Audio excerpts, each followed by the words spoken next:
If you're like me, sometimes you set the goals, but you're not quite sure how to achieve them.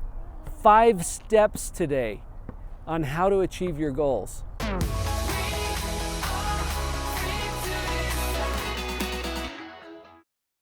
We've all got goals. In fact, you know what? The word goal kind of gets under some people's skin. They don't even like it because it's like, oh. I'm one of those people. Yeah? Yeah. Do you know what I think of when I hear the word goal? What's that? Goal! Oh, yeah. We're doing the soccer game, right? Football for those of you across the pond. Right. So, yeah, goals. There's all kinds of connotations that come up when people hear that word. Yeah. But we all have things that we want to accomplish, things that we've told ourselves we're going to do or that we've promised to ourselves or to other people. And those sometimes remain as unkept commitments because we haven't figured out how to fulfill those. You and I did another video. We Chad. did. Oh, by the way, folks, Chad Brown. Thanks for Love listening. always, adventure often. Love always, adventure often. You're going to love his YouTube channel. There's lots of adventures that he's doing with his family. But Chad and I have known each other for a while. And as I've connected with him about how to achieve your goals, you've taken some gutsy steps, my friend. I have, yeah. I'm making some bold claims for sure. Can I just give our watchers an example? Yeah, absolutely. Okay, so he and his wife had one of these unkept commitments, one of these goals. They wanted to do more traveling. Yes. Right? You see where I'm going with this? Yeah, absolutely. And there was this time when Chad connected with, and you can share more of the story if you want, but he connected with what was getting in his way. Yeah. Which was? Fear. Fear. Yep. Fear. 100%. Number one barrier to our achieving our goals. But you did something really bold. You sold your house. Oh, yeah. Because the goal was to travel, right? The goal was to travel. Well, what are you going to do if you don't have a house? Well, you build a school bus, of course. And now he's building a schoolie. Where he gets to, that's all part of the adventures that you get to follow with Chad on his channel. But you learn something about fear. Yeah, And you do. it's something that you and I have both taught with our clients and in our coaching, that fear is going to get in your way more than anything else. And you probably can connect with this because you know you've got some, don't you? Yeah. Some fear. What is it that's stopping you from achieving your goals? So we're going to go through a few steps today. We're going to get really practical. If you want to see the other video where we talked about fear, you can link to it right up there and see that conversation. But we're going to build on that today and get into some specific steps. So Chad, walk us through this. So can I set some context a little bit? Absolutely. So I like to talk about fear, or the way at least most of us look at our fears right now, as that belligerent drunk uncle at Thanksgiving, right? Ooh. He has to be there. You know, I mean, Well, like, his family, you gotta he invite him. has to be there, and like he needs at least a good meal every once in a while. But everybody just kind of pushes him down to the corner spot of the table, you know, and just kind of like, yeah, Uncle Crazy over there. Yeah, we'll just kind of pretend like you're not there, but be there, right? In the most loving family way possible, right? Okay. Absolutely. So that right now, currently, that you might be able to relate to this, that may be how you think about fear. And let me explain a little bit, because you're going, no, that doesn't make any sense to me. Here's the thing. A lot of times the way we relate to fear is we pretend that it's not there. But every once in a while, it's this thing that goes, and usually more than every once in a while, usually like daily or every minute. It gets in your face. It's like, hey, I'm here. Hey, remember me? I'm fear. And you're like, nope, I don't remember you. Just go sit in your corner. Exactly. You go to the corner of the table because nobody wants to deal with you. I want to pretend like you don't exist. Right. And what I'm saying is that's an incredibly, or can be an incredibly unhealthy place for your fear to exist, in a dark corner inside of you somewhere that rears its head every once in a while, or way too often, to get in your way. Right. Of what you want, or your goals, right? Or these unkept commitments. Yeah. And so as you think about your relationship with fear, we're going to talk about 5 steps in which you can develop a different relationship with fear, right? In the last video, we talked about conquering and smashing and smushing and crushing fear and how which is exhausting. it's really exhausting. Really, really exhausting. We're going to talk about how we actually make friendships with our fears. Which will in turn put us in position to accomplish or achieve our goals, because that's what's getting in our way in the first place. Yeah, you see, your fears are who you are. They're a part of you. I've studied and read and watched a lot of the greats who do some really cool stuff that they're very fearful of. And they will say the fear never goes away. You know what's interesting about that is that these people have done amazing things over and over again, sometimes for 20, 30, 40, 50 years, and they're still experiencing the fear. So what's different? It's their relationship with the fear. Right, what they're doing with it, how they're responding to it. So our first step, you want to know what our first step is? Okay, let's go. Okay, here we go. So what's happened is you've taken this fear and you've tried to ignore that it's there.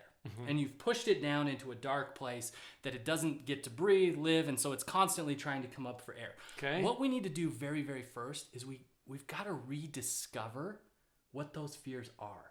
Now, if that doesn't create some fear in you... in other words, if it does create a little bit of I don't want to fear look response, at that. then probably we're on the right track. We're on the right track. Because we're bringing it out of the shadows. We're going to take a look. Let me make a distinction here as well. This process is simple, but I did not say this process is easy. Simple and easy aren't the same thing. They are not the same thing. Right.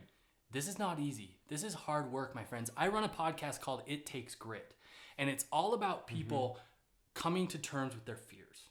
Yeah. And creating a relationship, right? And the reason I named it It Takes Grit is because it's work. Yeah. And it's practice. I love the word practice. Practice is my favorite word because that's all we're doing. We're practicing life. Okay, so our first step is discovering those fears. We've become so unfamiliar with them, and we have convinced ourselves. You could speak to the psychological side of this stuff. We have literally convinced ourselves they don't exist. Yet they still make our heart race. They still make our palms sweat. They still make our. For me, I don't know how you experience fear, but for me, it's in my stomach, like a tightening and a corner. So at some level, we know we're lying to ourselves about this. Yeah. It's just denial. Right? Yeah, Because exactly. we know that it's in there somewhere, that it's lurking. Yeah. And we hope it doesn't come out and clobber us. Yeah. So we've got to discover we've got to discover those fears again. Okay. We need to know where they exist. Okay. To acknowledge them. And so the way that I do this, and there's multiple ways, and I don't think there's one prescription for everybody, but the way that I do this is through meditation and mindfulness. These quiet moments where I get to observe all of the things that bubble up when nothing else is going on. When I'm in those quiet moments, my greatest fears come alive. It's their opportunity, right? It's like they just show up and say, hello. If you're a parent, think of your little child, right? And you've had this experience, I'm sure, when you're having a sophisticated adult conversation with somebody else, and your child is doing this to you, dad, right? And you're going like this. Well, that's what you're doing with your fears. And if your kids are anything like my kids, when they see that opportunity, when it's quiet, when nothing's going on, it's like, Dad, right? And those are our fears. So you're quieting your mind, really. Yeah. This is what mindfulness and meditation means to me, is that we quiet some of the noise. We go ahead and take a look. We're not going to freak out about this. We're simply going to observe it. Yes. And see it. And you know what's cool about this, Dr. Paul, is this doesn't look like meditation for everybody. Some people, it's prayer. Some people, it's taking a walk. Walking is incredibly healthy for you to bring. I mean, you're working your body physically, you're working your mind, you know, all of those things. if you can take a walk, if meditation doesn't land for you, relaxation, yoga, whatever, massage, beautiful. So those quiet moments, you pay attention, you observe, right? We become scientists and we become curious. If you judge, the process will not work. Kind of spoils it. Yes. Yeah, just be with it. Yeah, just be with it. You can't judge those fears as they come up, or they're going to go back down. You're going to push them down, right? And so all we're doing is we're observing, we're looking, and we're noting, connecting with, Journal, people. All right. Journal this process. You have to journal. Well, you don't have to. You can choose to do whatever you want. It's all a choice, Chad. But if you want the process to work, you got to journal, because we're going to reference that back in other steps. It'll give you a baseline. Absolutely. Okay, so that's step 1. Step 2, now that we've identified our fears, we're going to do what I call take them out to coffee. Now, let me get some context really quick. If I want to get to know somebody and I want to create a relationship with them, I will invite them to meet me at the local coffee shop. We'll sit down, Spend a little time together. We'll spend a little time together with hopefully not much of an agenda, just to get to know each other, to sit, to ask questions. And if I want it to be a healthy relationship, I'm going to invest in them. Does that make sense? Right. So we can do the same thing with fear. And you know what's interesting? I probably look like a crazy person a lot of the time. But you do. I literally... Just saying, I'm a psychologist, Chad. I literally make appointments on my calendar to take my fears to coffee. To take your fears Physically. to coffee. Yes. I invite them to coffee with me. I go to and it's a shop that I don't usually go to. I know that that's my space to do that thing. I know, I told you I'm weird. But there's something that's intentional about that, though, that I think is so important, that we actually make it an intentional process. yes. This is all about live on purpose, after all, right? Exactly. Okay, so you can actually make an appointment for it if you want to. Yep. So number 3, let me ask you this question, Dr. Paul. Okay. And I'm going to ask you this question. If you go to coffee one time with somebody, or if you go out to lunch one time with somebody, do you know them? Are they your friend? Well, you know them better than you did before. Right. But how are friendships developed? Yeah, there's got to be some continuity. There's got to be some follow-up. You want to be there for more than one event. Yes. This is not a one-time event, my friends. We don't, however old you are, you have spent that many years developing your current relationship with fear. And that's not going to change over a 50-minute coffee appointment with your fears. Right. Okay? I love practice. I love the term practice. And so step number 3 is practice. Practice. And I actually title it Befriend Your Fear. But the core of that step is practice. And we get better at whatever we practice. We do. And we can become, I love the term new even more than better, because we can create a new relationship every time we practice this. And that's really, I love that terminology. Yeah. So it's not going to develop. Cool. You're not going to change overnight. This is a process that needs to be practiced over and over again if you want to be successful and create a different relationship with your fears. And achieve your goals. And achieve your goals! Which is what we're talking about anyway, right? Thank you for that, Chad. Yeah. Okay, so step number 4. We're up to 4, right? Yes, we're number 4. I want you to do something with me. Have you ever done this before? It's called I don't know. dabbing. Have you ever dabbed before? Oh, I think I know what you're talking about. Yeah. Try this. No, you gotta bury your forehead. You gotta bury your forehead. Yeah. Is that better? Yeah. Yeah? Yes. I'm not a good dabber. So this step number 4, I call the dab step. The dab step. And it's actually an acronym. We talked about this on Live on Purpose Radio is the one I'm going for. It's daily acts of bravery. Daily acts of bravery. Yeah. Dab. Yes, dab. There you go. So we've spent some time with our fears. We've created a friendship with them, or we're practicing creating a friendship with them. And now we're going to take it out into the real world. Okay. Now application is the key, right? Because we can do this in our silo and in our echo chamber all we want, but until it relates to our real life and our actions, it's not worthless, because you're probably a happier person, but it's not going to reach your goals, right? Because goals take action. Daily acts of bravery. Daily acts of bravery. And so this is I like this. This is a kind of a 3 sub-step process that I'm not going to go into detail with, but it has to do with the discovery of remember I talked about journaling during our discovery. So you're taking the discovery of your fears and you're basically looking at those and creating action items on a daily basis that makes you confront those fears. I don't even like the word confront. Sorry, that was a slip up. Well, it doesn't make you either. You're choosing to do this, right? Right. You can choose to embrace those fears and go after that daily act of bravery. In fact, it's your fear that defines your dab. Yeah. Think about that for a minute. Courage is defined by fear. You can't have one without the other. If you don't have the fear, you're not being courageous. No. So you feel the fear. I love the way Dr. Susan Jeffers put this. She has a book titled Feel the Fear and Do It Anyway. Do it anyway, yeah.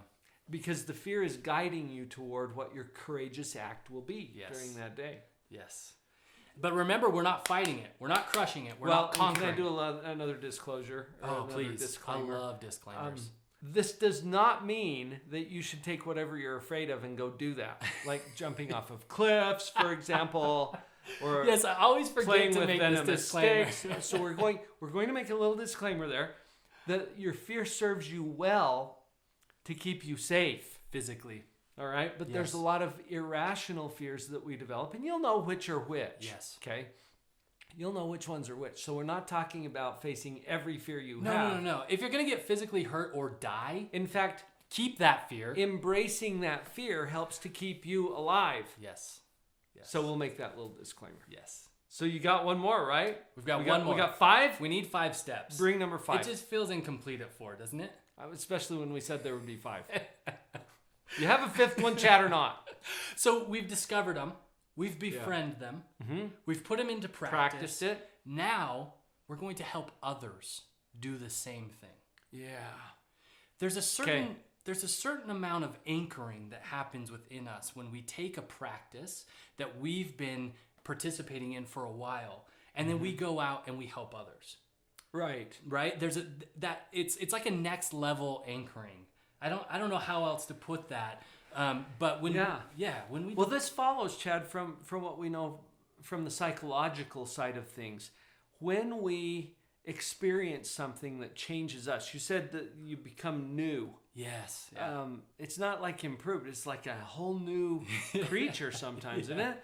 Yeah. And when we experience something that renews our own life, we naturally want to share that. Yeah. And especially with the people who are closest to us.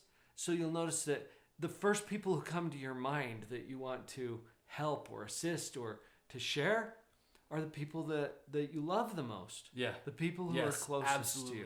Yeah. So it's a totally natural outpouring of accomplishing some success within ourselves. Yeah.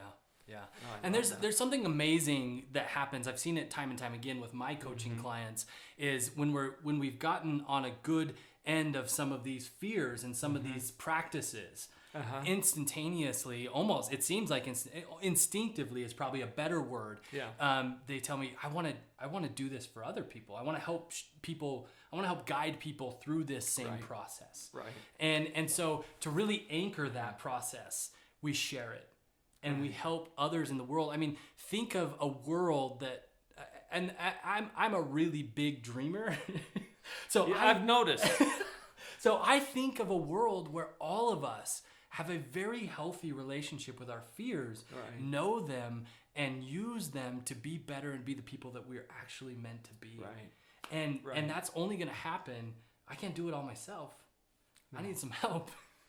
So take this practice and share it. Share it.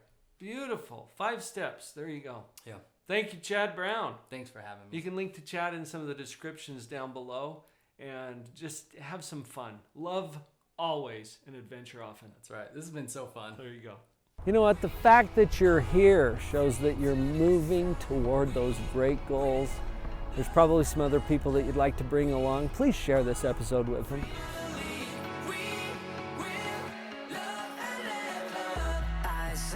Standing in the street.